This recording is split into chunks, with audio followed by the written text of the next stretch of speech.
নমস্কার। খারাপ cardiovascular health বলতে আমরা যেটা বোঝাই, যেটা আমাদের আইডিয়া আছে যে এর পেছনে একটা খুব অবভিয়াস সাইন আমরা কিন্তু দেখি পেশেন্টদের, সেটা হচ্ছে বেলি ফ্যাট।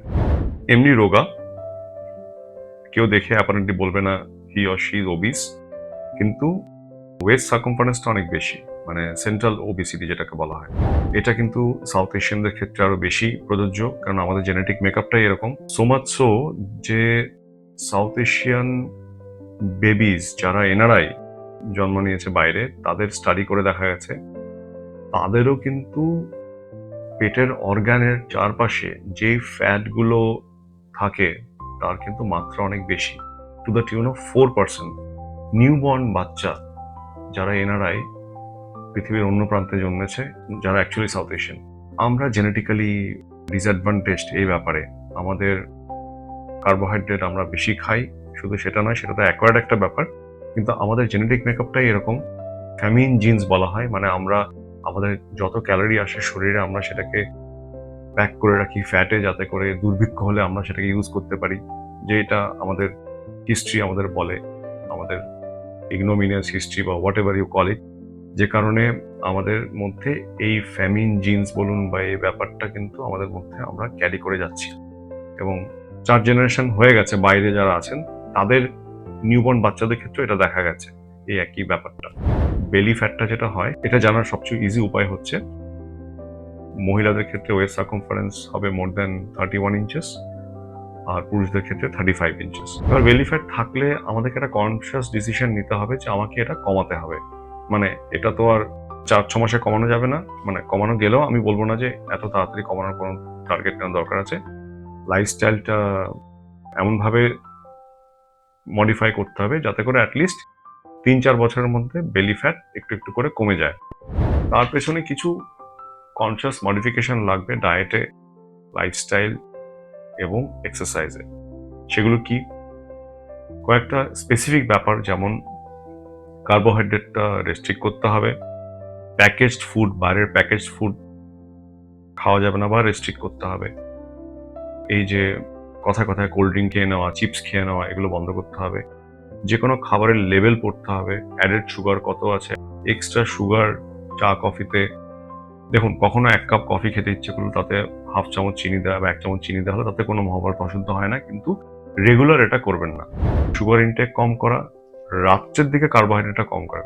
আমরা কাজ করে ফিরি বা আমাদের কাজকর্ম সব হয়ে গেছে, এবার আমরা রাতে 7টা-8টার পরে আর কায়িক পরিশ্রম আর সেরকম করছি না, ফর অবভিয়াস রিজন। তো আমরা রাতের যে খাবারটা, সেটা কিন্তু রাতে কার্বোহাইড্রেট কম থাকলে ভালো, কারণ সেই কার্বোহাইড্রেটটা কিন্তু সারা রাত ধরে শরীরে কোথাও ইউজ তো হবে না, তারা নিজেদেরকে ফ্যাটে ট্রান্সফর্ম করে বিভিন্ন অর্গানের চারপাশে, পেটের চারপাশে, এখানে ওখানে বসিয়ে দেবে, ছড়িয়ে দেবে। কার্বোহাইড্রেট বলতে আমি অনেক পেশেন্টকেই বলি, আমি তো ডাক্তারবাবু ভাত খাই না, রাতে রুটি খাই শুধু। কটা রুটি খান? 4টে রুটি খাই রাতে, বা কেউ কেউ বলে 6টা রুটি খায়। তো এগুলো একদম করবেন না। ভাত রুটি দুটোই মোটামুটি একই জিনিস। রাতে আপনি ভাত বা রুটির মাত্রা কমান, আপনাকে আমি না খেয়ে থাকতে বলছি না, কিন্তু তার বদলে তার রিপ্লেসমেন্ট হিসেবে আপনি ডাল বা সবজি বা মাছ বা চিকেন বা ডিম খান, মানে কিছু একটা খান, কিন্তু কার্বোহাইড্রেটটাকে কমান। সকালবেলার খাবারটা আগে কিন্তু একটু হালকা এক্সারসাইজ বা হাঁটা। রাতের খাবারের ঠিক 10 মিনিটের মধ্যে আপনাকে হাঁটতে হবে। যে আপনি কার্বোহাইড্রেট খেলেন, সেই কার্বোহাইড্রেটটা রক্তে গেল, ইনসুলিন স্পাইক হলো, ইনসুলিন সেটাকে নিয়ে মাসলের কাছে যাবে, মাসলকে জিজ্ঞেস করবেন আপনার কি ইনসুলিন লাগবে? মাসল তো কাজ করছে না, আপনি বসে আছেন, খেয়ে দিয়ে এবার শুয়ে পড়বেন বিছানায়। মাসল বলে আমার কার্বোহাইড্রেট দরকার নেই। তখন সেই ইনসুলিন কি করবে? কার্বোহাইড্রেটটাকে লিভারে, অর্গ্যানে, এখানে ওখানে ছড়িয়ে দেবে, ফ্যাট বানিয়ে রেখে দেবে। কিন্তু যদি সঙ্গে সঙ্গে, মানে খাওয়ার 10 মিনিটের মধ্যে যদি আপনি হাঁটতে শুরু করেন, muscle is like a sponge for carbohydrate. Muscle কার্বোহাইড্রেটটাকে ইউজ করবে, ইনসুলিন সেটাকে মাসলের দিকে ডাইরেক্ট করে দেবে। এটা একটা হ্যাক, বায়োলজিক্যাল হ্যাক, যে আপনি যদি হাঁটা শুরু করেন, কার্বোহাইড্রেট আপনার ইউজ হয়ে যাবে, অ্যাটলিস্ট মাসলের দরজাগুলো খুলে যাবে, সেখানে কার্বোহাইড্রেট যেতে থাকবে। বেশিক্ষণ না, জাস্ট 15-20 মিনিট হাঁটলেই হলো। That is all I am asking. হাঁটা অ্যাজ সাচ, এটা তো রাতের হাঁটা just to stroll. As such এক্সারসাইজের উপায় যে হাঁটাটা, সেটা হচ্ছে একটু ইনক্লাইন ওয়েতে কোনো একটা ইনক্লাইন জায়গায় যদি হাঁটতে পারেন, এতটা স্পিডে হাঁটবেন যাতে করে আপনি কথা বলতে পারেন মোটামুটি। আমি আপনাকে বলছি না যে একদম ওয়েট ট্রেন করতে হবে, প্রচুর এক্সারসাইজ করতে হবে, মানে ১ ঘন্টা করে এক্সারসাইজ করতে হবে, এরকম দরকার নেই। আপনি শুধু ইনক্লাইন জায়গায় হাঁটুন বা ফ্ল্যাট লেভেলে হাঁটুন, এতটাই স্পিডে হাঁটবেন যাতে করে আপনি একটা সেন্টেন্স মোটামুটি বলতে পারেন। আমাদের ডায়াবেটিস চেক করতে হবে, লিপিড প্রোফাইল চেক করতে হবে। আমাদের অনেকের ধারণা থাকে যে আমরা যদি প্রচুর ফ্যাট খাই তবেই আমাদের ট্রাইগ্লিসারাইড বাড়বে, এরকম নয় ব্যাপারটা। সেটাও সে কার্বোহাইড্রেটের সঙ্গে জড়িত।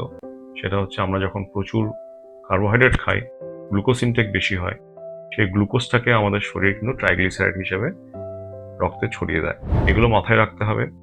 ডায়াবেটিস আছে কিনা জানতে হবে, লিপিড প্রোফাইল চেক করতে হবে, খাওয়া দাওয়াটা এভাবে মেনটেন করতে হবে, কার্বোহাইড্রেট রেস্ট্রিক্ট করতে হবে এবং হালকা এক্সারসাইজ করতেই হবে।